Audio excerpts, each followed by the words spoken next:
Jessica, do you want to put the poll up? Because we had a couple questions we were going to ask people. So Jessica's going to put the poll up right now. And while she's putting the poll up, I am at the San Jose Women's Club, which is the picture that you see on the screen.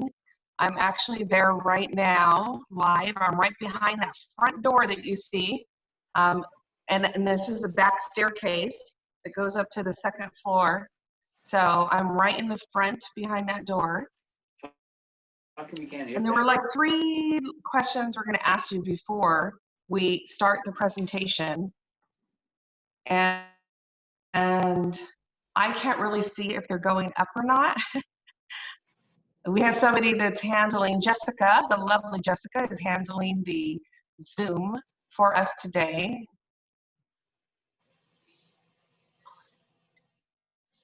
Have any of you guys had, I see that Linda has been here for a holiday boutique. Has anybody else been here at the San Jose Women's Club?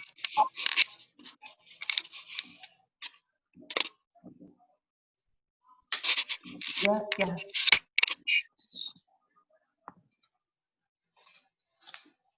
Never.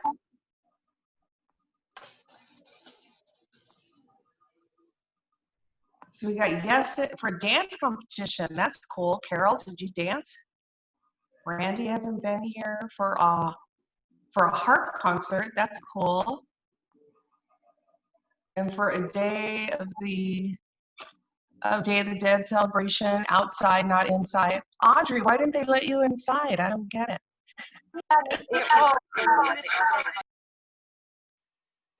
So, Jessica, do you have, I can ask the 3 questions if it doesn't come up on the poll.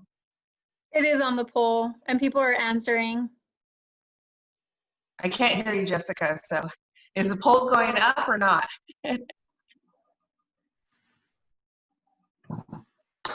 It's going up, okay. So if the poll's up, if you guys want to take those 3 questions real quick, that would be great. So they're saying they're not seeing a poll.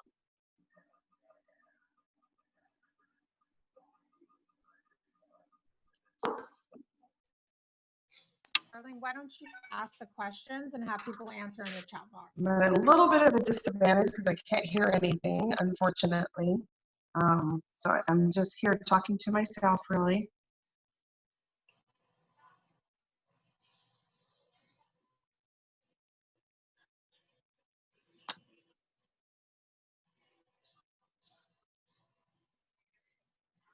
Could we just go ahead and start the lecture? Yeah, I'm just going to go ahead and start the lecture. Hopefully, can you guys all see my presentation screen? I'm not controlling the Zoom meeting, just so you guys know, and I can't hear you guys. Unfortunately, there's some sort of something that's going on and we don't know what it is. But I'm just going to go ahead and start the presentation, since it seems that some people can't see the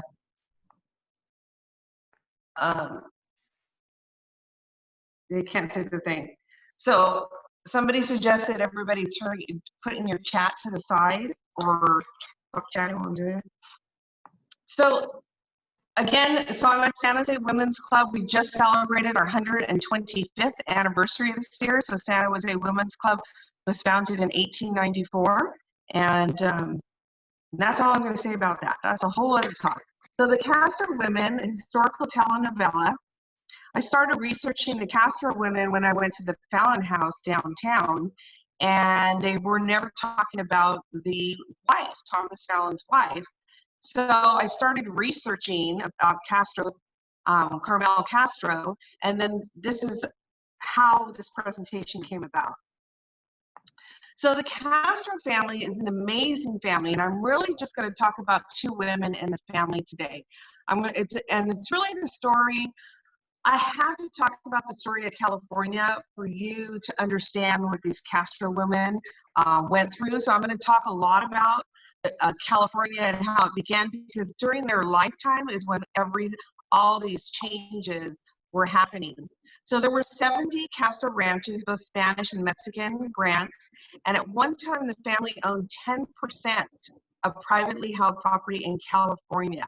That's a lot of property. And about 25% of property that was in the Santa Cruz County, what we know as Santa Cruz County now. So the California history, again, I'm going to go through it real quick. So of course we have the indigenous people here that were here first.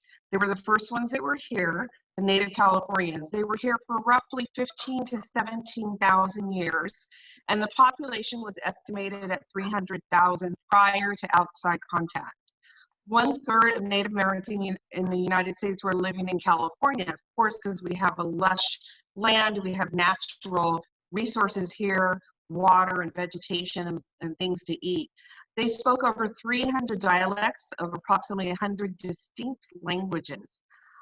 Each of the tribes or groups consists of 50 to 500 individual members, and they ate corn, potatoes, ate a lot of fish. Of course, we were next to the sea, so they ate a lot of seafood, berries, plants and roots prior to contact. This is a map of the Native American cultural areas that were in North America prior to contact again. So this is a map that you can see. And then the age of exploration. The age of exploration is 1500s to 1700s. This is when a lot of people from Europe came to the Americas to discover land. They were looking for trade routes. They were looking for different resources and things. And so there was a lot of people that came to the Americas during that period of time. One of the people that came was Fortune Jimenez. He was piloted the ship Concepcion and was sent by Hernan Cortez and captained by Diego de Becerra. So they came here in 1533 and along the coast of Spain. They were looking for 2 ships that had been lost without a trace on the island of California. And I'll talk about the island of California in a second. So during the voyage, Jimenez led a mutiny in which the captain was killed. The ship then landed near present-day La Paz, which is the southern tip of Baja California. They fought with the native Californians and Jimenez was killed. The survivors returned with stories of discovering black pearls, which led everybody to want to come back here to find these black pearls. Then Hernan Cortez came. He was a Spanish conquistador, and he's known for the fall of the Aztec Empire, and he conquered the mainland of Mexico under the rule of the King of Castile in the early 16th century. He discovered Baja California Peninsula, and the Gulf of California originally was named Cia Cortez. Some people still call it Cia Cortez. Now, Doña Marina, or La Malinche, was a Nahuatl Indian, and she acted as an interpreter, advisor, mistress, and intermediary for Cortez, and gave birth to his first son, Martin. Now, La Malinche is a very notorious person, is particularly in Mexican history. And when you call somebody a La Malinche, it's like calling them a Benedict Arnold or a Judas. It's considered a traitor. Now, there's mixed feelings about that, in that some people feel like she was, because she interpreted for Hernan Cortez and led a lot of the negotiations for them taking over Mexico, they feel like she was a traitor. Other people believe that she was able to keep a lot of people from dying because she did that. So she did have a child for Hernan Cortez, and Martin was her son, and he's considered the first mestizo, and a mestizo is a mixed race of the Spanish and indigenous. So this is a monumental El Mestizaje. It represents Hernan Cortez and La Malinche and their son Martin Cortez. Now this statue is in Mexico, in central Mexico, and it has been defaced, like some statues that we know of now. It has been defaced because they feel like it was a statue of a conqueror, and that he, kidnapped her, and then she ended up, working with him or whatever.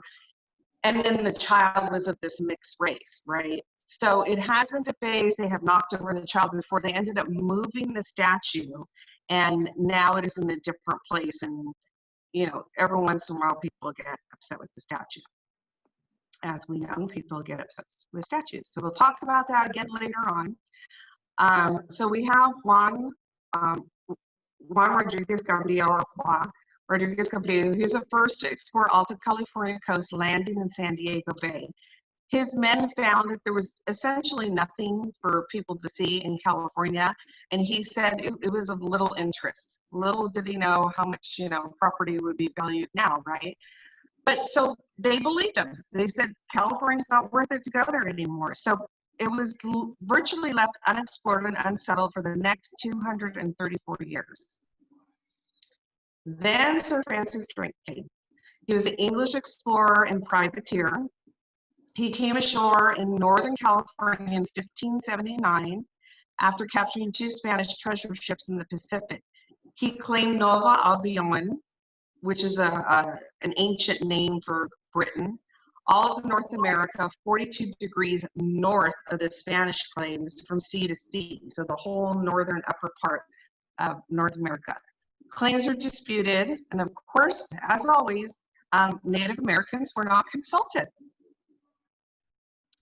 Then this is a map actually from way back when, and I'm showing it to you because you can see on the left side, that is the island of California, which some people would say we're going to become an island if once the big earthquake comes. But these were original maps of the U.S., that particular part, and the island of California. So the Spanish author, Garcia Rodriguez de Montalvo, he imagined a mythical island of California, and it was ruled by Queen Guadalupe, and it was populated by beautiful Amazon warriors in his 1510 romance novel, Las Cercas de Esplandian. When the Spanish explorers learned of an island off the western Mexico, they named it California, because they thought it was the island of California that this guy had talked about in his book, very popular book. So Stanford University has 800 plus map collections showing this concept of the island of California, and it was considered it for hundreds of years. People thought it was an island until 1774. That little picture you see there is from Disneyland, actually, because they have the Queen Khalifa, and that was the island. So the Spanish settlement. So then the Spanish colonization strategy utilized 3 types of settlements in Alta California, which is the presidio, which is military, the missions, which were religious, and the pueblos, which were civil settlements. The presidios were established at San Diego, Santa Barbara, Monterey, and San Francisco, the presidios are still there today. The missions, the Catholic Church established many missions, and I'll get into the many part of it, to convert and quote unquote civilize the native population. And I know some of you are cringing at that right now. Civil settlements in Puebla de San Jose de Guadalupe, which is our hometown here in San Jose, was established in 1777 and was the first of 3 settlements in Alta California. Followed by, that should be followed by, not followed, El Pueblo de Nuestra Señora de la Reina de Los Angeles, which luckily has been shortened to LA. But after they named it El Pueblo de Nuestra Señora de la Reina de Los Angeles, they decided to do a shorter name for the next one, which was Villa Brancaforte. And if some of you know Santa Cruz, well, you know Brancaforte is like in East Santa Cruz area. Yeah, And that's where the 3 civil settlements were. So the Spanish, of course, came, the missionaries came, and they came and they started converting the Indians, so to speak. They started, wanting to convert them, and like they said, show them a way of living, because people like to believe that their way of living is the best way of living. And that is a misconception, obviously. And rather than people appreciate each other's cultures, sometimes they push their culture on other people because they think that is the best thing for them. So in their belief, it was the best thing for these indigenous people to learn their way of living, their European style way of living. So the Jesuit order was charged with converting the native people of California to Catholicism and a European style of living. The Jesuit missionary Eusebio Francisco Kino began construction on a settlement and Mission San Bruno and La Paz, again, which is at the very tip of Baja, in 1684. The work was abandoned 7 months later for lack of supplies and illness. Kino proved that California was not an island. He actually went through it and it didn't stop anywhere, it kept going. So they realized it was not an island. And by the time of his death, he had established 24 missions and visitas. He's right now in the first stage of canonization.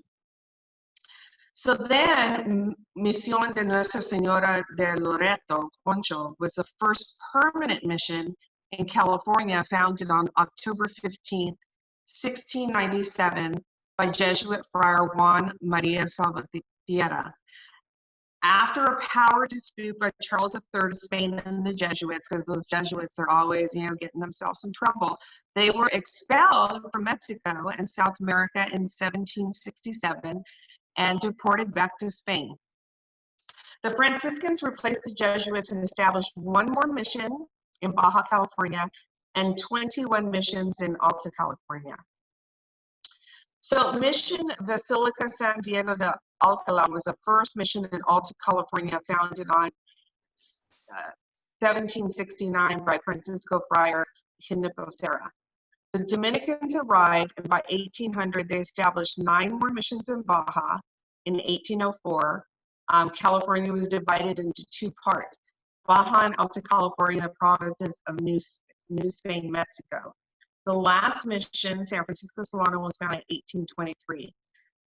So I'm going to explain this a little bit more because we didn't have a poll in the beginning, but a lot of times we are taught, and in our 4th grade curriculum here in California, we're supposedly taught that there are 21 missions. I don't believe that to be the entire truth. I believe that there are 48 missions in California, because if we're talking historically, and I'll show you a map right now where California was a large place. So there were 21 missions in Alta California and 27 missions in Baja California. And when they always say that San Diego was the first mission, it was probably the first mission in Alta California, but you have to remember Alta California was still all owned by Spain at that time. So it was still all Spanish rule. It was not part of the US. So historically, there were 48 missions all down California. So these are the Spanish missions of Baja California. And then on the right side of the California missions that we are more familiar with in our American curriculum, or United States curriculum, I should say, because Mexico is American as well, as part of America, and they do learn about their missions. And then on the other side of the border, we learn about our 21 missions. So the Spanish brought wheat and grapes, as well as cattle, pigs, goats, sheep, and oxen. And the reason why I mention this too is because they, of course, bought the wheat to do the host and the grapes for the wine for the Spanish missionaries to do mass. And the cattle, pigs, goats, sheep, and oxen, when they brought all those livestock here to the California, it also brought along disease.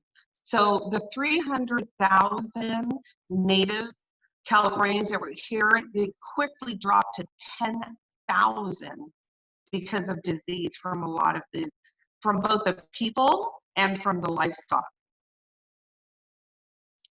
So the Anza Expedition, and this is where we're getting into where the Castros come here. So the Anza Expedition took place from 1775 to 1776. So on the eve of while the American Revolution was going on, this is the same years, right? The Colonel Juan Bautista de Anza led colonists on an epic 1,900-mile journey. And on the next slide, you'll see how long that is. In 5 months to establish a settlement in San Francisco Bay. This was a tremendous journey. You have to remember this was there were no roads, there was no, rest stops or anything. This is a very long journey that they're doing on horseback, and they actually did not have enough horses for everybody. So there were some people they switched off, and some people were walking, and then we get on the horses. And if you look, there were 42 men 39 women, 8 of them were pregnant on this trip, and 119 children, mostly from Culiacan, Mexico. A lot of people have a misconception that the Anza Expedition was predominantly Spanish. It was actually a mixture of Spanish, Native American, and African. Culiacan, there's a lot of Africans that were down there. And interestingly enough, only one woman died on this whole trip with all these people, and she died giving birth, actually. And that was everybody survived the trip. And so they located the original sites for Presidio in San Francisco de Assisi, Santa Clara de Assisi, and Puebla de San Jose de Guadalupe, which is again San Jose. That was the original name of the city of San Jose. So I still think I think people need to think about this epic journey. I mean, because look at how long this journey is, all the way down from deep in Mexico, all the way up to California. And that's a long, long journey. I mean, there are people that can't go across town with their kids without going nuts. And can you imagine trekking this whole way with your kids? It's really an amazing journey they went on. So Joaquin Isidro de Castro. So Joaquin Isidro Castro was born in Villa de Sinaloa, Mexico in 1732 under Spanish rule. Him and his wife, Maria Martina Botier, they were both in their 40s, and they decided to embark on the Anza Expedition with their 8 children, becoming the first colonists to cross the frontier in New Mexico into what is now present-day California. Their son, Jose Joaquin Castro, was 6 years old when he arrived in California. And that is Martina's father. So Jose eventually married twice. He fathered 15 children in total, including Martina Castro. So Joaquin died in 1801 and in San Carlos Borromeo. So Maria Martina Botier Castro, that was his wife. Her family originated from France. Of course, you know the whole Cinque de Mayo and all the French that came over there. So this is during that period of time. So her family was French, and she married Joaquin about 1754 in Sinaloa. Her husband enlisted as a soldado de guerra, which means those were the soldiers that had the leather vestments on them. And they joined the Anza Expedition along with their 7 children, and she gave birth to her 8 children while en route. And then she gave birth to her 9th child once they were in Alta California. So in 1777, the first census in Puebla de San Jose listed them. Kim, Maria is 43, and all their kids. And then if you could scroll down, it lists Indian farmhand, horses, mules, mares, oxen, cows. So they brought all this along with them. Again, what they were doing when they started these civil settlements is they wanted to bring families here to start populating the property. This I got off of Ancestry, actually, .com, because one of their family members was building this up. And so if you can see on the top is Martina's dad, okay, and then her grandparents are right there, the Joaquin Castro. So the grandparents that you see there, those are the ones that came on the Anza Expedition. Then her dad, it was supposed to say Joaquin, and he was 6 years old when he came, and then Maria Martina was his daughter, and that's Carmel Castro's mother, who's Thomas Fallon. And believe me, don't worry if you don't get it, because I had to stare at this thing for a long time and figure out the errors even.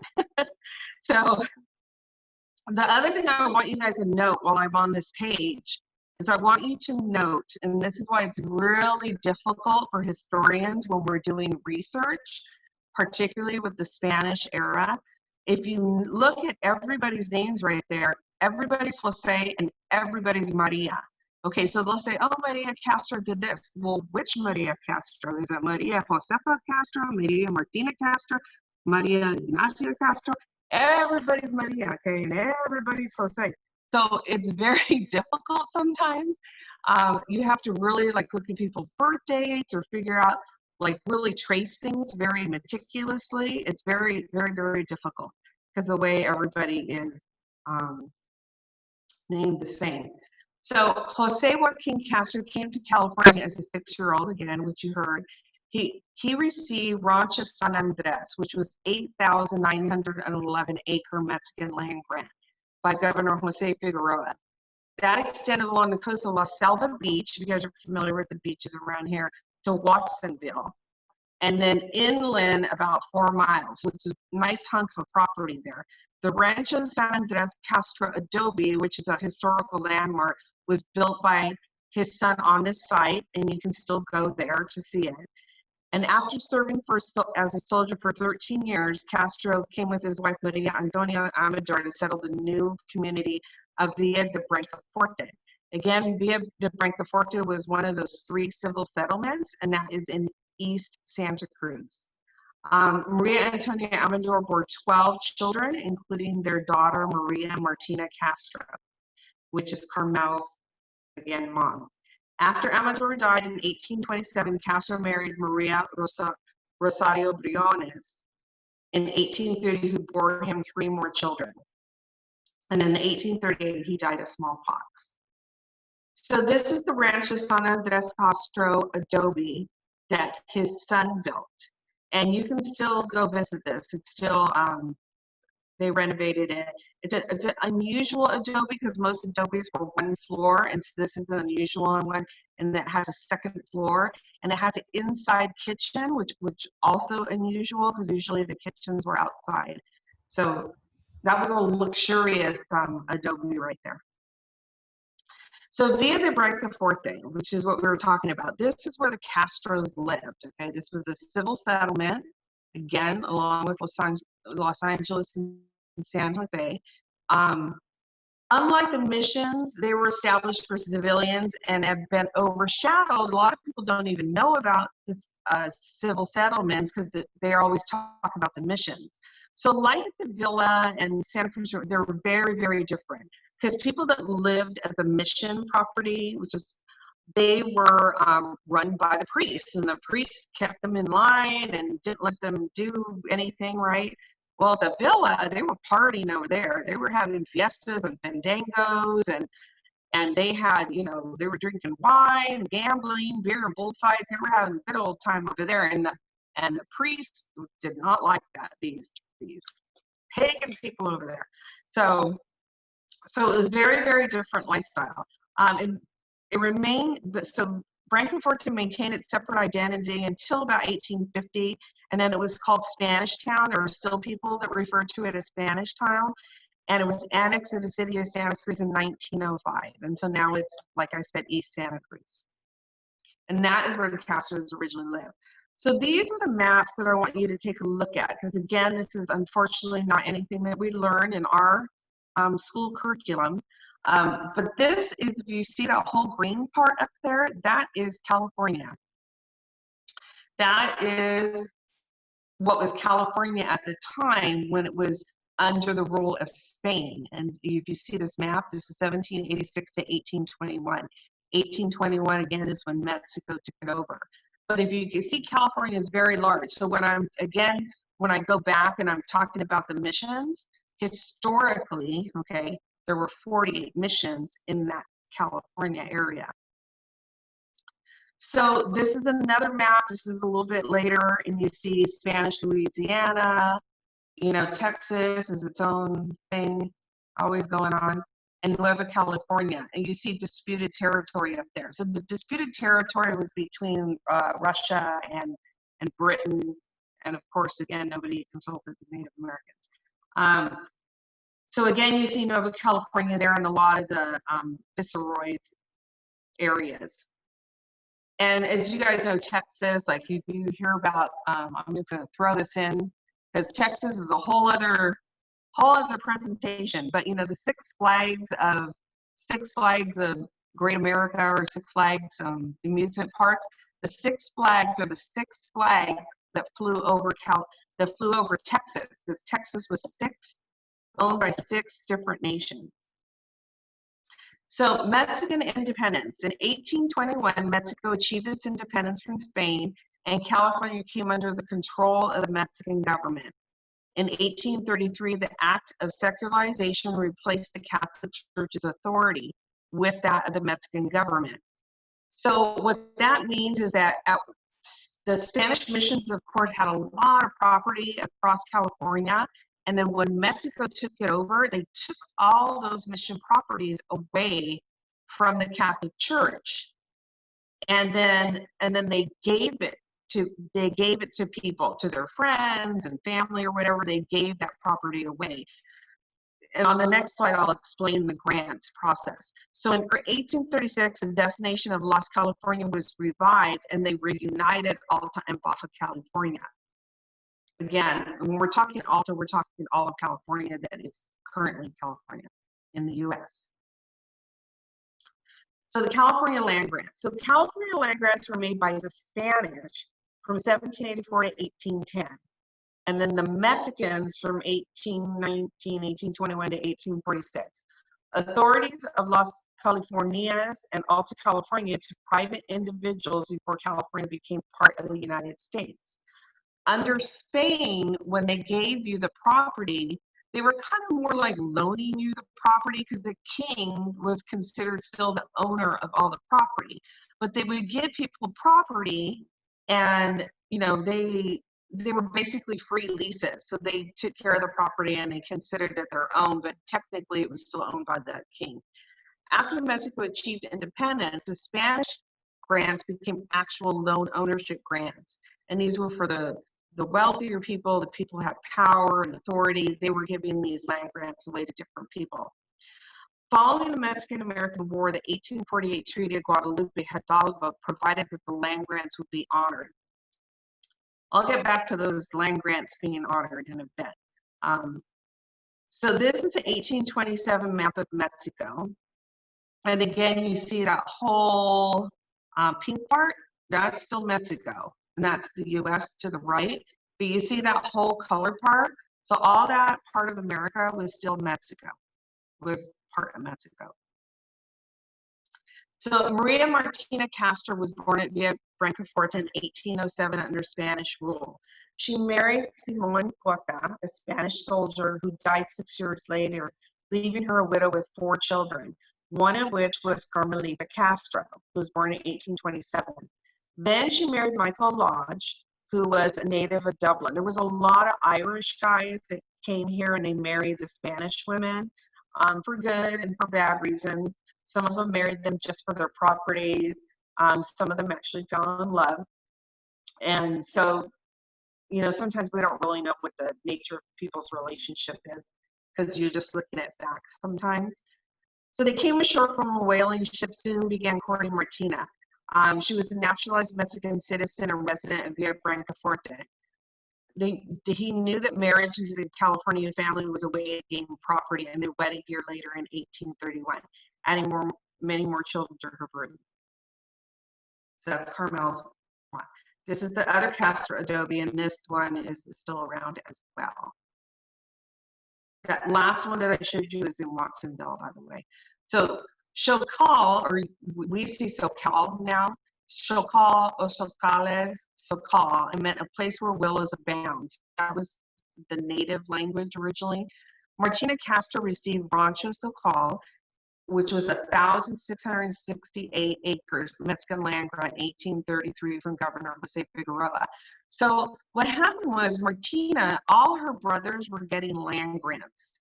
And she was like, why can't I get a land grant? Why, I don't see any reason why I can't. So she was considered, although in my research, I did see another female that got a land grant, I believe, before her. But many people do state that she was the first woman to receive a land grant. But again, I did see another woman when I looked at the files that got it. But again, very few women got land grants, and she was a feisty one, and so she got a land grant. And then her brother's cows kept coming on her property, So she was getting annoyed with her brother, and so she applied for another land grant in 1844, and she was granted 34,370 acres, called so-called augmentation, and that took care of the cow problem. So the cows had lots of place to roam. So that's all SoCal, Capitola. So Martina owned all that property that's over there at one time. Quite a bit of property, over 20,000 acres. And they had, and as you know, up in that area, there's a lot of trees. So they started doing, I'm like blanking all of a sudden, but they started doing all the lumber and all that. They had lumber yards, and this is an actual picture from one of the lumber yards, but later on, obviously. And they made some money from that. So Alta California was largely neglected by Mexico for the 25 years since Mexican independence. You know, there was a lot going on in central Mexico at the time, and they were mostly concerned with that area, and they weren't really paying attention that much to this area, which this upper area of California and New Mexico and all that. So the Mexican officials were concerned about the growing influx of American immigrants, and I should say U.S. citizens, okay? Because this was Mexico now, and all these U.S. citizens were trying to come into Mexico and California, and California did not like all these United States immigrants coming into California. Ironic, I know. Okay, in June 1846, 33 immigrants in Alta California rebelled against the Mexican government. They weren't allowed to buy or rent land and threatened with expulsion. The California Republic was an unrecognized, so a lot of people don't know this, we were our own country for like a minute. So this California Republic was an unrecognized breakaway state for 25 days, or extra country, from June 14th to July 9th. And that is the flag. So we were a Lone Star state too for like a second, less than a month. And then we had the whole Don Fremont, and they raised the flag, and this is where we come into Thomas Fallon. Okay, so following Mexico's defeat in Mexican-American War, most of the former Alta California territory was ceded on February 1848 to the United States under the terms of the Treaty of Guadalupe Hidalgo. I'm not going to get into the Treaty of Guadalupe Hidalgo because that is an entire college class, you know. So that's a whole other story. But simply, in 1848, Mexico signed a Treaty of Guadalupe ending the war and turning California over to the U.S. that same year. Gold was discovered. You know, coincidentally, gold was discovered, and then they decided that U.S. decided they wanted the property. So Mexico ceded to the United States nearly all the territory now included in the states of New Mexico, Utah, Nevada, Arizona, California, Texas, and Western California for $15 million. What a deal, huh? And U.S. assumption of its citizens' claims against Mexico. So, again, the California Gold Rush, the 49ers, right, began on January 24th, 1848, when gold was found by James Marshall at Sutter's Mill in Coloma, California. So when this happened, of course, everybody started rushing to California. That's why it's called the Gold Rush, right? The Gold Rush era. So Michael and Martina Lodge, because remember she married Michael Lodge, so this is Martina Castro. Michael and Martina Castro Lodge left their crops, cattle, and the mill in Santa Cruz and rushed over to the gold country with their family, and they opened a lucrative store and freighting business during the gold rush. And then 3 of their children died from typhoid. Now, it could have been typhoid or cholera. Both of those diseases or epidemics were common at that time because of unsanitary water and unsanitary conditions, but we believe it was typhoid, so they died from that. Then Martina went back to Santa Cruz, and then Michael was going to follow her back to Santa Cruz. And so Martina went back with the kids to Santa Cruz, was going to settle back in. That's when some of the kids died. And then Michael got held up in a stagecoach, and they killed him on his way back. So Michael then died. And then Martina was there with the kids. So this right here is a family tree, and I'm going to tell you to ignore half of it, but I'm just showing it to you because it's actually incorrect. What they did is the UC Santa Cruz, as you can see, in 1965, they interviewed Carrie Lodge. Carrie Lodge was a great granddaughter, I believe, of her, and she told them a lot of stories, and there's an audio tape of it too that you can listen to online. It is very interesting to hear a lot of the stories of that period of time in California, because she was very old when she did this thing in 1965. She was probably in her 80s or 90s. So she was around in 1880, 1890. So she, in this tape, she's talking about that period of time. But as many people do in our own families, they don't know who belongs to who or who does what, right? So she actually got the whole timeline wrong, and I'm going to put on my glasses so I can look at it. So Martina, it shows that she married Simon Clara. They actually had the 4 kids, okay? So Carmelita was from Simon, not Michael Lodge like they show, okay? And then Martina had these additional, she had the first 4 kids from Simon Clara, and then the next kids were from Michael Lodge. And then you see Luis Depo's name on there. So she didn't have any children from him. But so after Simon Clara died, remember, then she married Michael Lodge. And then she married Luis Depo when she was older. And she marries him at that time because this is right when 1849, this is right when we became part of the U.S. And everybody that had their land grants, they were getting disputed because they had were drawn out land grants and all this, and people were like, no, you have to have very specific, coordinations and all this kind of stuff, and that doesn't count. So people were getting their land grants taken away from them because they were saying they can't prove it. The other thing is you have to understand that when it turned into the United States, they did everything in English. So all the paperwork, all of your grants, all of everything that you had was not admissible. It had to be in English. And, a lot of people would say, my property is from here to the lake to where the apple tree orchard is to this, and that didn't work, okay? That didn't fly with the U.S. So a lot of people were losing their properties. She was monolingual. She could only speak Spanish, and she married him because she felt like he was going to protect her interests and defend her land grants. But she also didn't trust him completely either. So she did divide her land in 9 equal parts for herself and her 8 surviving children so that he wouldn't get a lot of it. Her youngest daughter took care of her until she died in December of 1890. And that was one of the houses. So then we have Carmel Castro Fallon, which was Martina's daughter.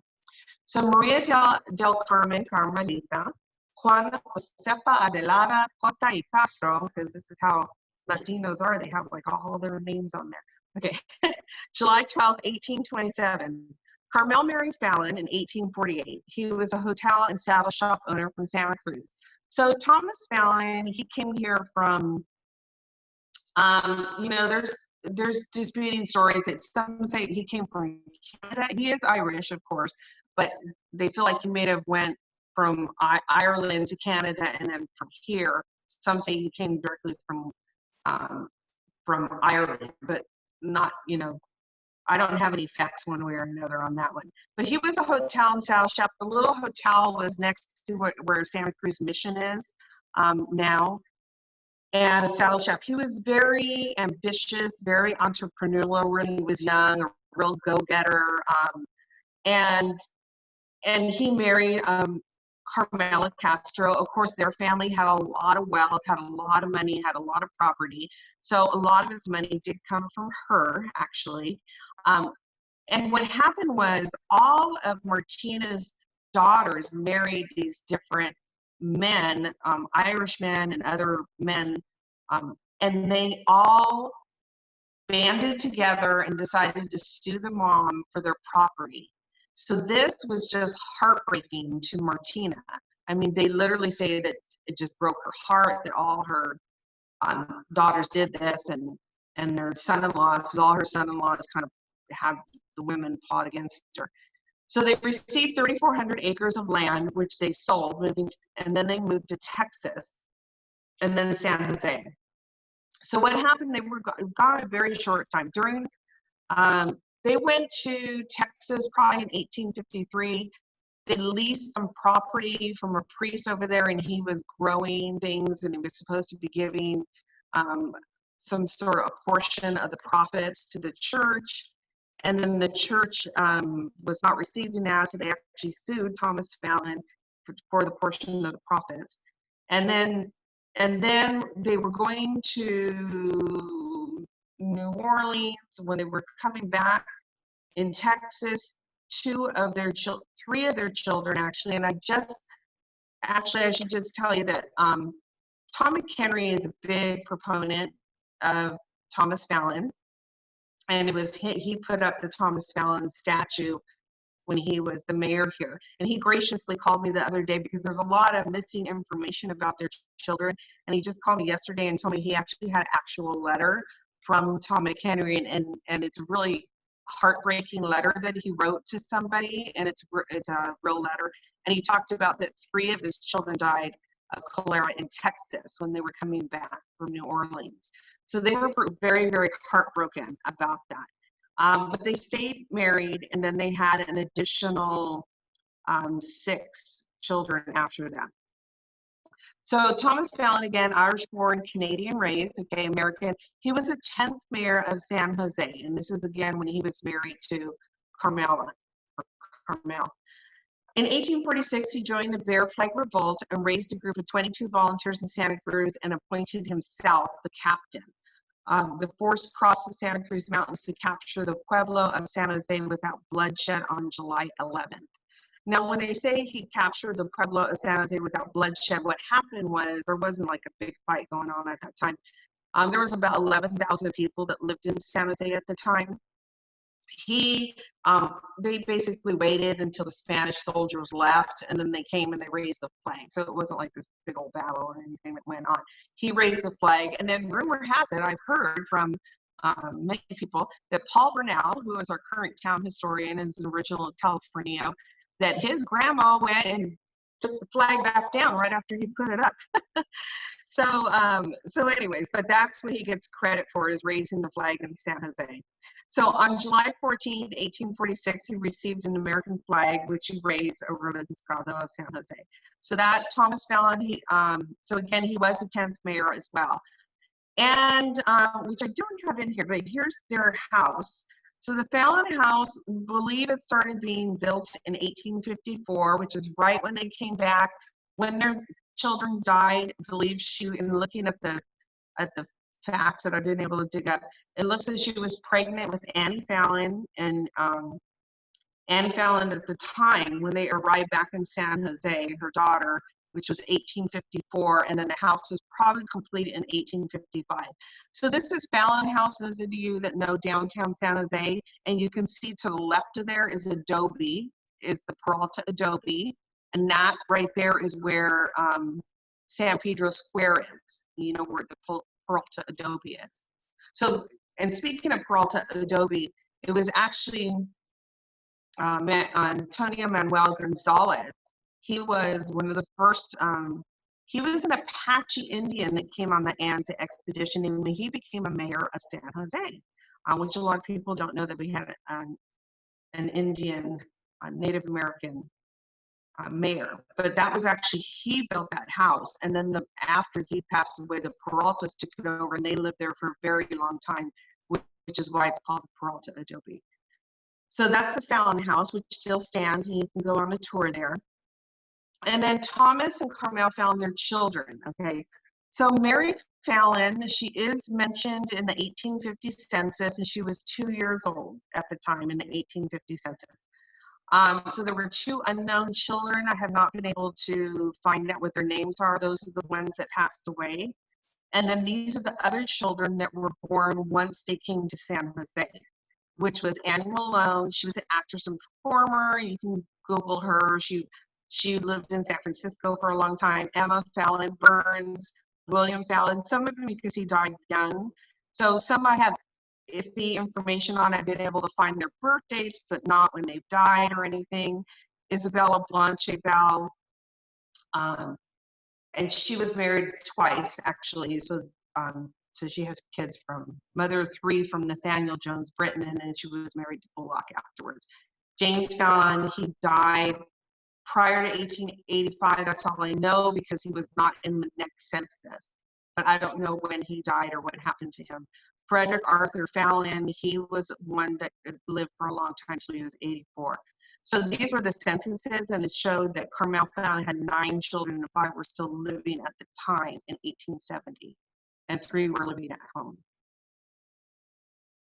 So these are some notes that those of you that are historical fans know Clyde Arbuncle, who was a very prolific writer and historian in San Jose, and he had written a lot of notes about Thomas Fallon. And so if you look at these notes, he's talking about the authorities on where San Jose officially first American flag came from had better get together on their facts, right? Because there was a lot of different stories that are flying around. This is talking about Fallon's divorce, Carmel Fallon's divorce on the very right-hand side. It talks about, we'll get to that. Oops. Let me see. Is that showing up? So it talks about a lot of things. And then this talks about Carmel Fallon's case for divorce from Thomas Fallon. The district judge, it was tried and divorced. So, I forgot to mention her divorce. So if you saw that, Thomas Fallon, Carmel Castro came home one day and he was caught in a compromising position with Maggie McBride, who was their domestic help. And so Carmel Castro, a good Latina, went after him with a fire poker stick and chased them both out of the house. And so she filed for divorce, and she took her children and she moved to San Francisco. Okay, so she filed, when in filing divorce, this is part of the things that she wrote the divorce thing, that she had sexual intercourse with a female named Margaret McBride. He admitted it, but then for some reason later they deleted it, and it might have been just a deal that they made to delete it, or who knows. Let's see. And then the other thing, let's see, where is it? Then he married, so they divorced in June, and then he married Samantha, who was 22 years old, and he was already much older at the time. But so this young 22-year-old married Thomas Fallon, thinking he had a lot of money and had a lot of stuff, and then she found out that he wasn't exactly had a lot of money and stuff. So she decided to divorce him, and she filed a threat that he said, let's see. So this is again from Clyde Arbuncle. Her charges would look very familiar, in fact, but they were almost identical with those found every day in modern papers. Cruelty, not allowed to go anywhere or have her friends visit her, the threat of bodily injury, or shooting if he ever saw her talking to another man, insane jealousy, and all that tripe. It is possible that she married Fallon thinking she was going to move into some easy money. When things didn't work out that way, she wished to free herself of this old man, and her attorney managed to do it. So the settlement was $412. So she got a settlement, and both of them, both Carmel and Samantha, both accused him of physical and mental abuse in their divorce papers. And then he was with another woman after that. So Maggie McBride, by the way, sued Carmel Castro. So this is a lawsuit with Carmel Castro, and she sued her for 2 things. She sued her for defamation of character, because she was saying that she was a harlot, right, and cheating on her man. And then she also sued her for assault. Now, she did win the case on assault, but she did not win the case for defamation of character, because some people thought it was her own damn fault, right? So she got the sum of $900 in damages, and plus her lawyer's fees of $284.40. And then this is an article about Thomas Fallon. So the night man observed Thomas Fallon at all hours of the night, passing to and fro and always drinking. The witness saw him drink as much as 2 bottles of brandy on one night. After Thomas Fallon's daughter Emma died in 1883 in Texas, he offered his son-in-law $10,000 to move to California to start a business. Fallon gave him a check for $5,000 upon arrival, but when presented at the bank, he was dishonored on sight. So there's a lot of accounts of Thomas Fallon drinking at this point. Now, when he was younger in life, there was never any mention of him drinking. He seemed to be very ambitious, very entrepreneur, very charming. They'd say he was very social. And it could have been, and I'm not sure, but my speculation is that when all his children died, that he started drinking, because it appears that that's when things started changing for him a little bit. But you do have to remember that Carmel was married to him for 27 years. That's a long time to be married. And they had 3 children that died, and they had 6 more children after that. So it seems that they loved each other, and she did side with him when in the lawsuit thing. So it appears that they did love each other, and then something changed in his life where he began drinking a lot. And those of you that have alcoholics in your family know how their personalities and their characters change. So he changed. And let's see, this is also the lawsuit, a newspaper article in the Los Angeles Herald. Now, the Castros, again, were a very well-known family. So when stuff happened with the Castros, it was in the newspapers, San Francisco Chronicle, Los Angeles Herald, as you see. It was in newspapers across California because of the notoriety that they had. So this is, again, talking about their the affair that they had and them getting a divorce. So this is a dispute of the estate of Thomas Fallon. Eventually, Thomas Fallon passed away. And the agreement was signed by his heirs, that they would pay Carmel Fallon. So Carmel Fallon had the youngest child. She was still caring for the youngest child, Frederick Fallon. Now, when Carmel and Thomas divorced, she actually did not get any alimony. She had her own money, and she probably didn't want it. It was her money in the first place, right? She probably paid him, to be honest with you. But she did not get any alimony in their thing. But when he passed away, he did have some money at that point from whatever he got. And so they sued for the money, his children. Carmel was still taking care of Frederick Fallon at the time, which was the youngest child.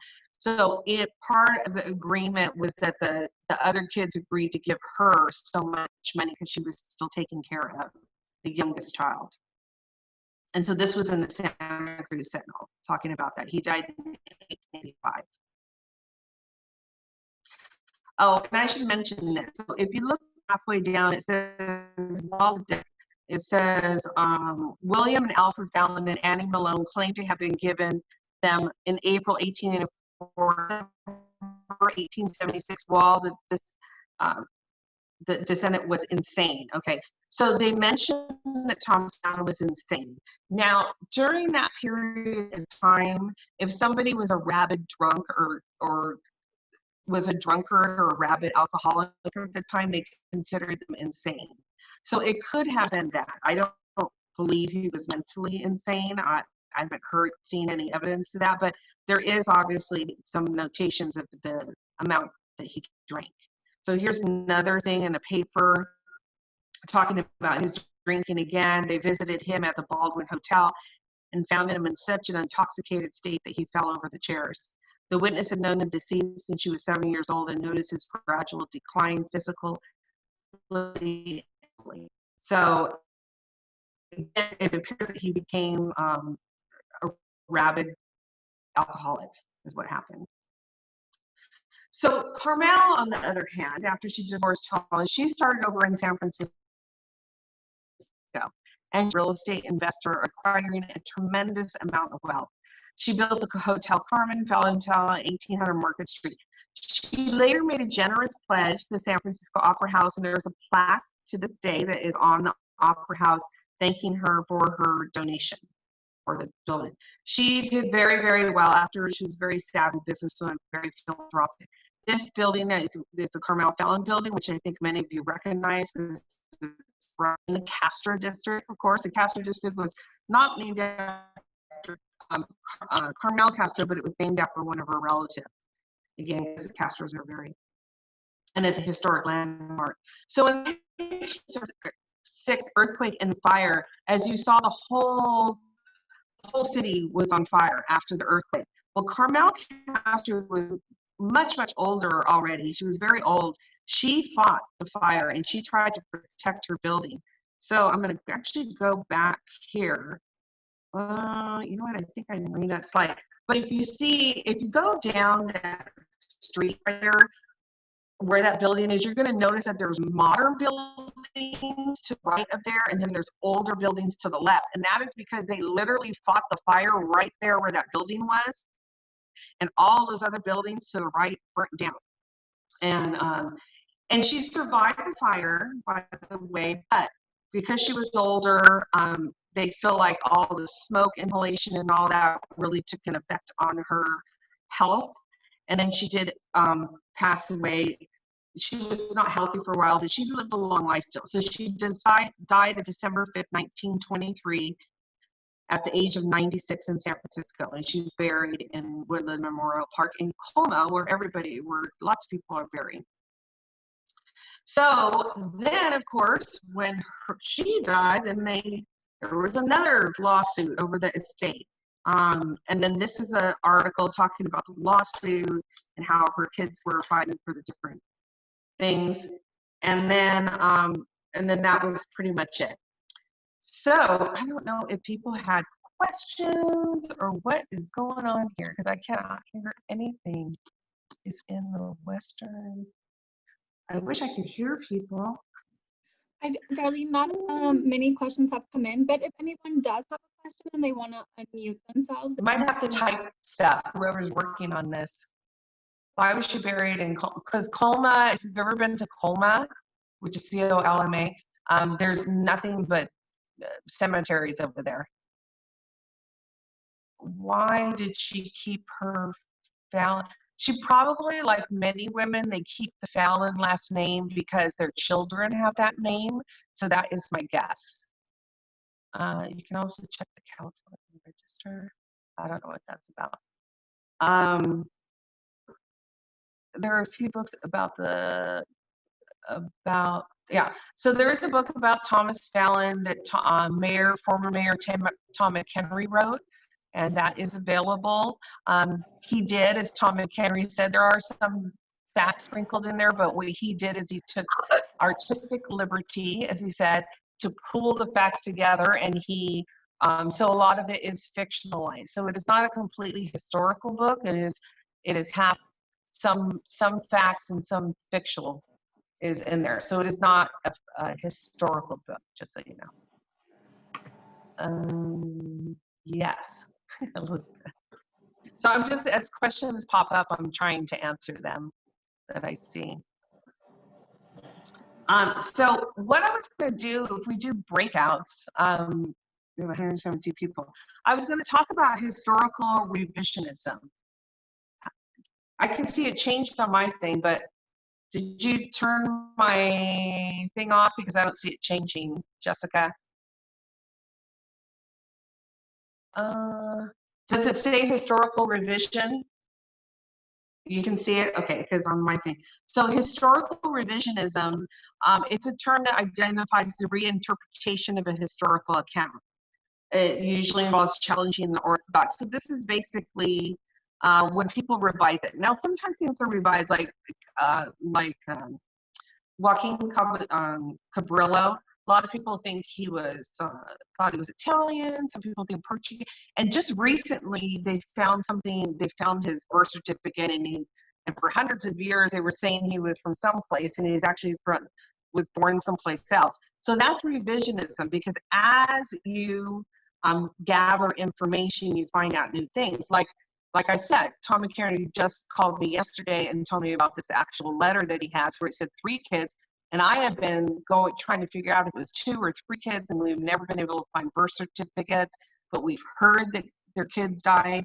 And then he has this letter where he's talking about his 3 children. So my talk, this is like the 4th time I've given this talk to a large group of people. You know, you get additional information in, and I tell you, Ancestry.com, and when people have paperwork at home, you should actually upload it to the internet or to Ancestry because it really helps people put the pieces together. And so when you're a historian, you're constantly researching stuff. You're finding stuff in obituaries and newspaper articles, in letters and deeds and all kinds of different ways, and you kind of put things together. It's like you're being a sleuth, an investigator. Is the same thing, trying to put things together. So that's historical revisionism. So it may not be correct when people are first saying something, but as it gets revised, hopefully they're revising it for the right reason.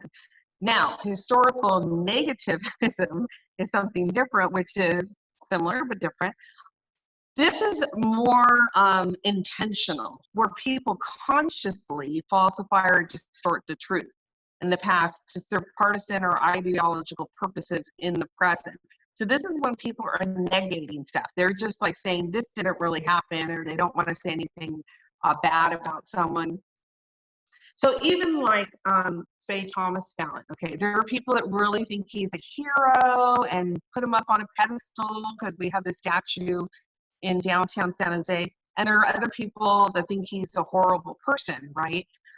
I personally think that he gets a lot more credit than he deserves for anything. I don't know that he really did a whole lot of what people said, to be honest with you. He was, you know, he gives more credit than he deserves. Personally, I think that Carmel Castro should probably have a statue, and we should definitely be changing the name of the Fallon House to Castro Fallon House, since it was built with Castro money. We'll talk about that. But again, there are a lot of people that deserve, I think, and I think if we do a breakout session right now, we should talk about statues in general, because what is it about statues and why are people getting angry about statues, right?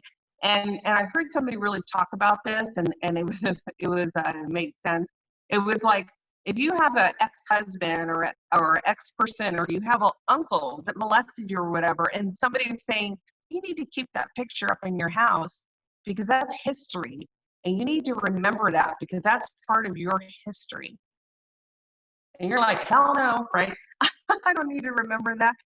So that's kind of how people feel. It's like, why do we can still learn history and know history through education, through books. But I think when we're building statues and monuments for people, it would be to honor people.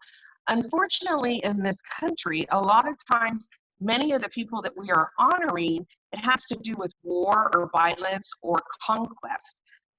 I would like to see more people being honored for the good things that they're doing, for improving the community and making it a more loving, caring place. And it seems like a lot of the statues are more based on what happened in wars and violence. Again, so, you know, that's my personal opinion. So I'm going to say the question. So these are the questions that were originally in the beginning. Well, what is the number of California missions? Well, you know now, which is 48, right? And what are the percentage of landmark statues and historical exhibitions in the U.S. that represent women? What is your guess that it is? On what's the percentage of landmark statues and historical exhibitions in the U.S. that represent women? I saw somebody put 2%, 8%, 8%. Okay, so it could be even lower than that. She's right. So we'll talk about that. And then name a historical building, landmark, and statue that represents women. Can you guys go ahead and type it in your chat box? What is a historical building, landmark, or statue that is showing a woman? Let's see. Emma Park, Statue of Liberty, Hammer Theater, Solarsano in Gilroy. I'm not familiar with Solarsano.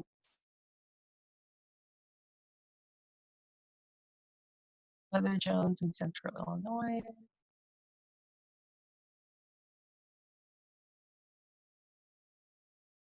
Anna Mutson churches. Rosie the Riveter. Santa Maria. Is there a Shirley Lewis statue I don't know about? Or Shirley, what is it? A Shirley Lewis? I know who Shirley Lewis is, but I don't know what was named after her. Yes, Mary Jackson. NASA just named something after her. Eleanor Roosevelt, Steamer Stream. It's definitely not enough. Khalifa's Amazon woman in California. Juana Briones plaque. There's a plaque. So I'll tell you what most people mention is it's a Shirley Lewis statue. Okay, I didn't know that. So most people mention Statue of Liberty, of course. Beautiful Statue of Liberty, Lady Liberty, given to us by France. Fictional person. Fearless Girl is another person that people mention. Somebody's mentioned Greek goddesses. Fearless Girl, another fictional person. And then this is not a fictional person, but it's a local one that people mention is Our Lady of Peace statue that is in Santa Clara. And this is actually one of my favorite statues. This is in South Dakota. It's in honor of the Lakota and Dakota people in South Dakota. So it's actually a beautiful statue that they put up. But again, all of these are not actually historical people from the United States, right? So the Smithsonian American Art Museum inventory's catalog turned up 555 outdoor sculptures that depicted female historical figures, 9% of the 6,900 recorded works.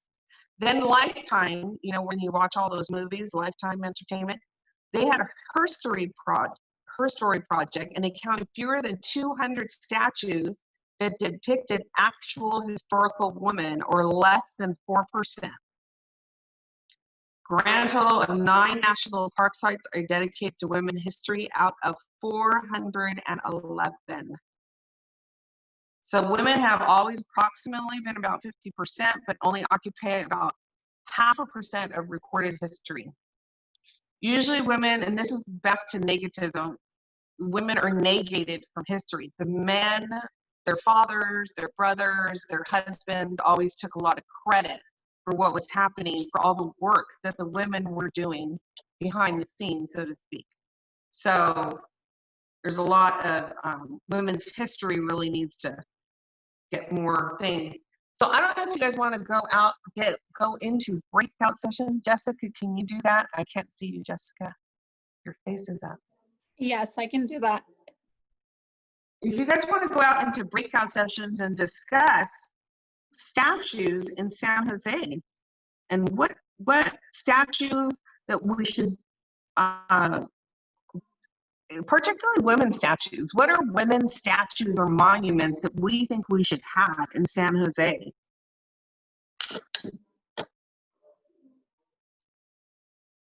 And I can't hear anything, so I'm just assuming that you guys are going into rooms.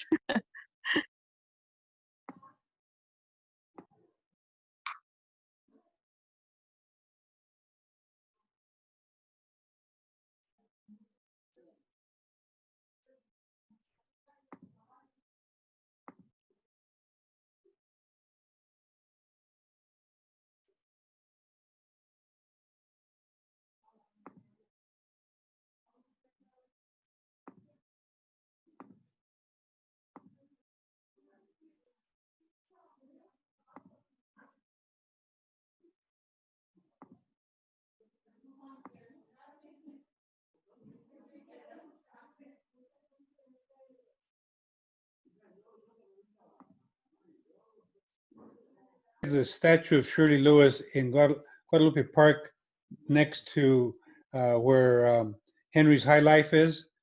along the park there. There's a statue of her sitting down with children that were put up by the Rotary Club of San Jose.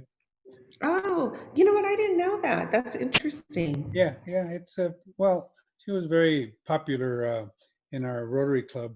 And then, of course, you got Sarah Winchester, and you've got Phil and Susan Hammer, of course. Those are obvious ones. Yeah. Well, that's It's interesting good. that Carmel never came back to San Jose after she left here. And she made a big splash in San Francisco, but she never came back. You know, for some reason, we don't talk about the Castros much in San Jose. I don't know why. I have speculation about that. But in Santa Cruz and in San Francisco, they do talk about the Castro families quite a bit. There's a lot of historical knowledge about them in those two areas. And for some reason, San Jose just skipped it. Is Bill on this call from History San Jose? He was. Okay. Oh, Bill, you're there? Here. Oh, Bill, do you want to tell people what's going on with the Castro Fallon house and the Peralta Adobe, Sure. the updates you're going to be doing? Well, yeah. I mean, right now the Adobe is actually being restored. We got a grant from the county, and that project is underway right now. But one of the things that you talked about earlier was I'm new to the area. I'm new to this organization. I'm new to the area. I've only been here about a year. I moved to California from New York to take this job. That's one of the first things I noticed about both the Adobe and the Fallon House is that the whole stories aren't being told. So the tour, if you take a tour of the Adobe, I make sure that the Gonzalez name is very prominent in the tour as well as the Peraltas. And the same thing if you take a tour of the Fallon House, I make sure that Carmela is very much important as well as Thomas is. Because that's the story of that. It's their story. It's her house as much or even more than his. Actually, Bill, can you introduce yourself because you didn't? Sure. Some Sorry, people I'm Bill Schro. I'm the president and CEO of History San Jose. He used to take care of the Liberty Bell back in Yeah, well, the Philadelphia. Yeah, the Liberty. I used to work in New Jersey at a museum called Liberty Hall Museum, which was, again, same kind of place. It was the home of the first governor of New Jersey, William Livingston. But when I took it, I made sure that his wife, Susanna, was just as prominent in that story as him. Because he couldn't have been running around fighting the Revolutionary War if she wasn't around running that farm and taking care of those kids. You know, Darlene, how you have pointed out how few historical landmarks are named after or in honor of women. Correct. In the club that I'm in, the Service Club, Rotary Club of San Jose, we've had since 1987 is when they first admitted women. I joined the club in 1983. 1987, women joined the club, and we admitted 6 women on that year. Now we have 150 in a club of 450. So that's a third. That's 33%. That's good. And Fernando, I want to congratulate you because you're the new president, correct, of Rotary San Jose and the first Latino. Yeah, tomorrow. It starts tomorrow. That's right. Tomorrow, My- is going to be my- the first Latino president of Rotary San Jose. So congratulations. Thank you. My theme is that we want to celebrate diversity, equity, and inclusion. And so as a part of that, I've named several women to head up some of the more important committees in our club. We have 50 committees in our club. Smart man. And we are hoping to bring in and attract more women to join our club. And that's a focus of mine for this year. Not only that, every year, the past presidents of the club, and you have a president every year, have a dinner and just get together and they come. A lot of times when the president dies, that's the end. Whereas I want to invite the widows of these guys because the widows did as much work. I see how much work my wife has done in helping me to prepare for this. And I think that they should be included in any receptions we have for past presidents. Mhm.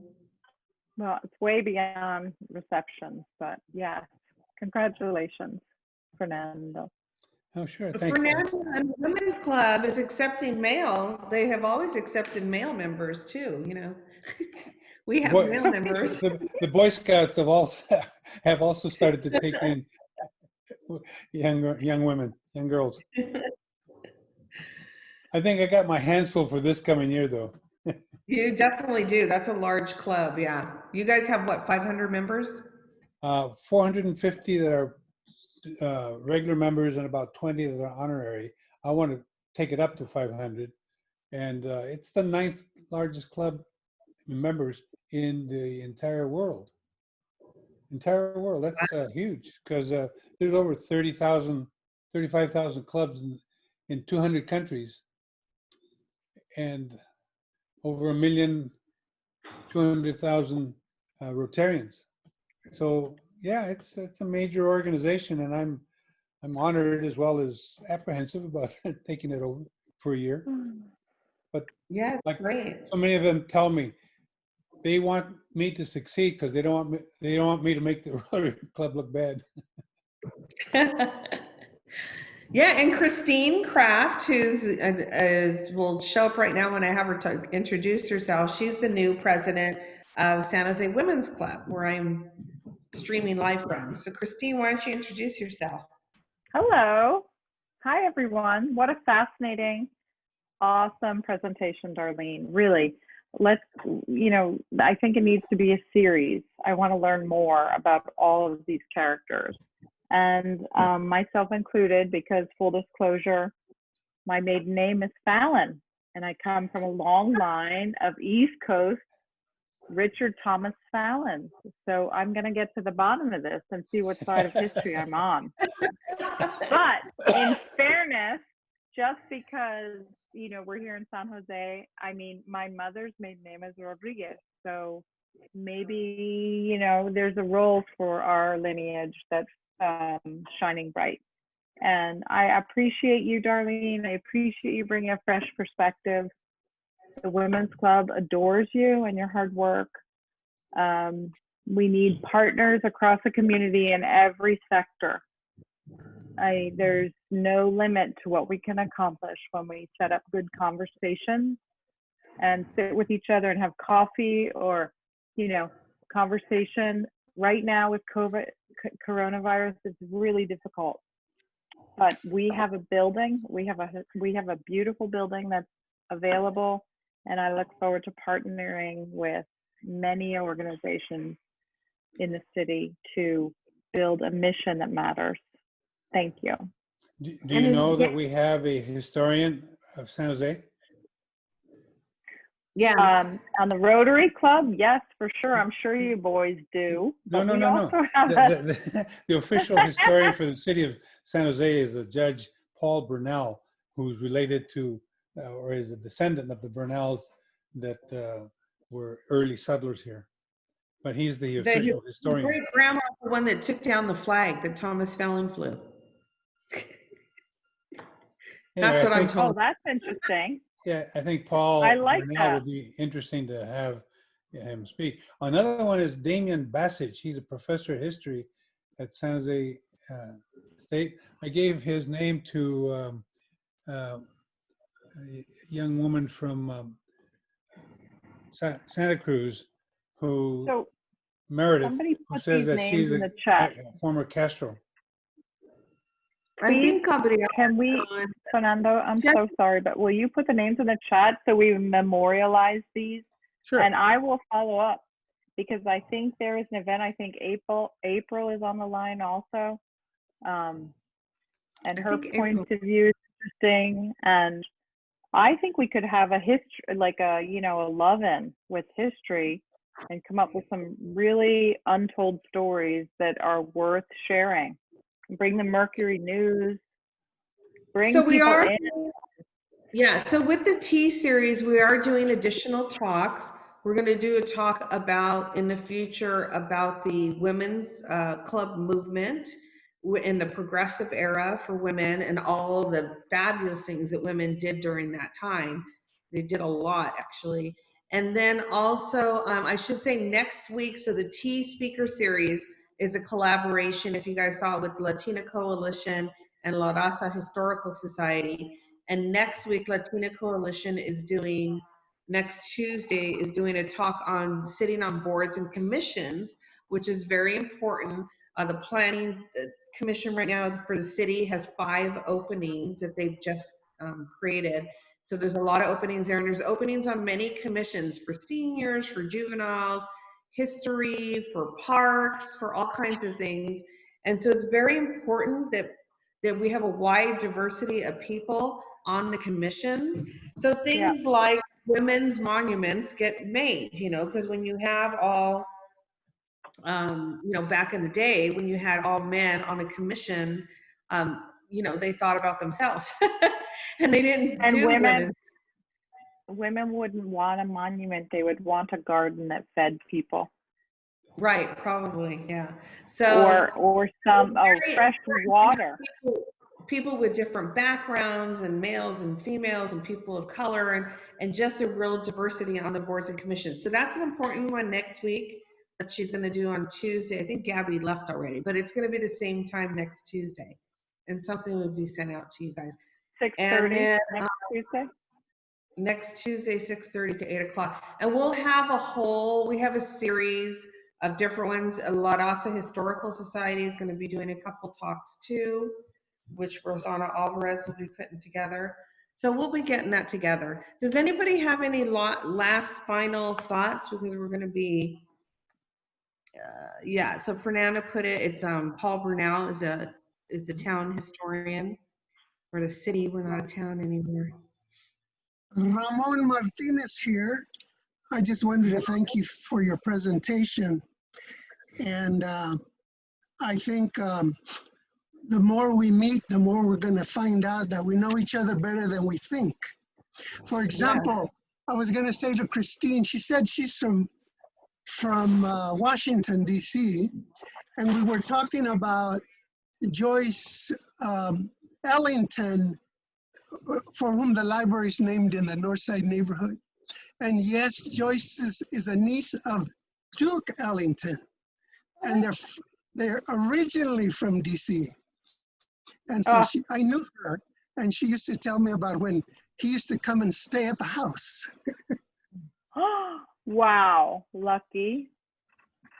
Dr. Martinez happens to know that because he is a musician, and that's how he served our country in the military, playing music. Oh, really? Loves jazz. Yes. Are you really? Yes. Wow, I love you even more.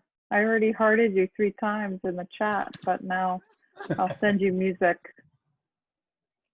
So let's partner. Darlene, you're busy. You're doing so much. We love you so much. But just if you connect us with emails, then you don't have to coordinate. You get to come and play. She gets to go sailing across the Panama Canal. You know, I actually gave this talk on that cruise ship. Last cruise I'll ever go on, but I went on that 21-day cruise. I went on a 21-day cruise in January and February, and that was right when coronavirus was breaking out, and I was in the middle of a cruise. And I gave this Castro Women talk. It was kind of odd, but they wanted me to do it because it had a lot of California history in it. And we were cruising all the way from San Francisco through the Panama Canal to New York. So we went all the way down California. So it actually pertained to the cruise that we were doing because of all the California history that people don't know about, unfortunately. Our California curriculum. So I'm going to say one more thing about California, is that I think we really should, in the school curriculum, teach more about California here, because we are taught about what happened on the East Coast and then here, rather than talking about everything that happened in California. And so people don't really know our history here, and I think it's very important that they do. Well, that's an interesting point. I was a fellow on the inaugural board of the Smithsonian Institution's Latino conference, and I was impressed that although we have a lot of history in the Western United States and California, of course, but almost none of that is known in the East Coast. They think of Latinos as Puerto Rican or Cuban. They don't, they never think of the largest Latino group, and that is the Mexican American group or the people that grew up out here in the West.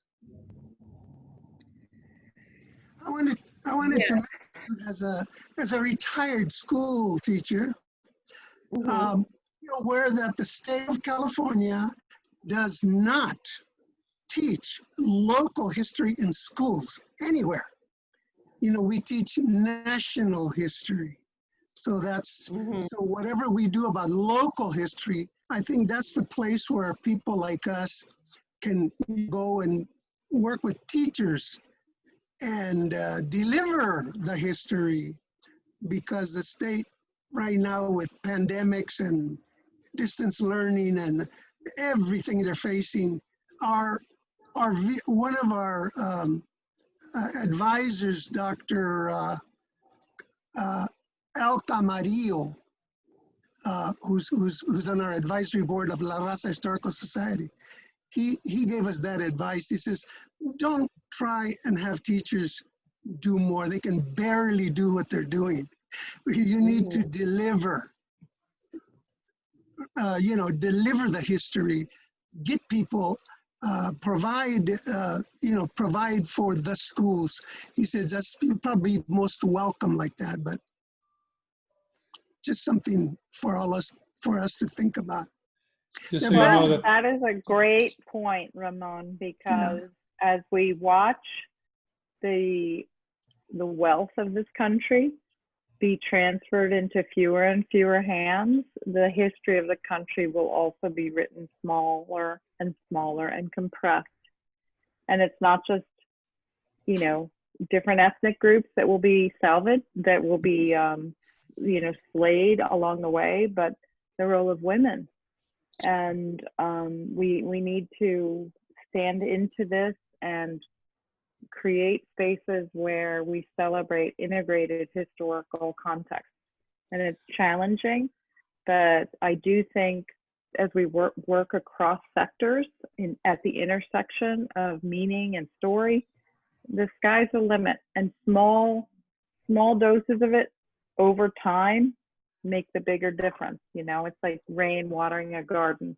We don't have to we don't have to do a big event, but like Darlene bringing this conversation up and all of us somehow connecting via Darlene, then we create this fertile ground, and who knows what's next, right? That's what my hope is. I always have said that if we taught history the way it really occurred, we wouldn't need these special histories like Chicano history or Chinese history or Black history. If we taught history the way it really happened, we wouldn't need that because we would know this history, but we hide a lot of the history that we have. Yeah. And history is not linear, and that creates a challenge when you try to create a curriculum into a system that's dominated by linear measures. So the key is to have informal conversations outside of the box, and Corona gives us a chance to explore what those are. And so I'm really appreciative. I'm glad I showed up. I'm delighted. I will find out what my ancestry says about me, but in the meantime, thank you, Darlene. If you've thought about contacting some of the historians from San Jose State, in particular Margot McBain, she's has done a lot of work. Write it down. I think Margot McBain. As opposed to Margaret McBride, who is Thomas Fallon's lover. Yeah, not Margaret McBride. Margaret McBride. She's actually on the Women in the Canneries project right now. She just got a grant. From cool. Grant that we got for San Jose Women's Club. She got a grant to work on that. So she's putting together a great project right now. No, yeah, her and I are in touch all the time. All right, I'm writing Yeah, myself you're- a text with her name. Catherine Blackmore Reyes from San Jose State also has a lot of oral histories of local people. So she would be good to speak with also. What's her name? Who is that? Catherine? I'm sorry. Catherine Blackmore Reyes. Blackburn She's a Reyes. librarian at the ACNA Center Oh, at the okay. library Yeah. on the 5th floor. Mm-hmm. Cool. All right, well, We have a chance. So it is 8:31 right now, so we are going to shut it down and then we're going to say goodbye to everybody. I see it, Blackmore Reyes. Okay, thank you, Peggy. Thank you, Darlene. This was great. Thank you. Darlene, thank all you so much. Sorry about some enjoyed. of the difficulties. I know a lot of people that weren't able to come in, but hopefully it was recorded. But thank Bye, you all for coming. Group. Bye, Darlene, Ramon. Bye, Matthew. bye. Bye. See you. Darlene, Darlene,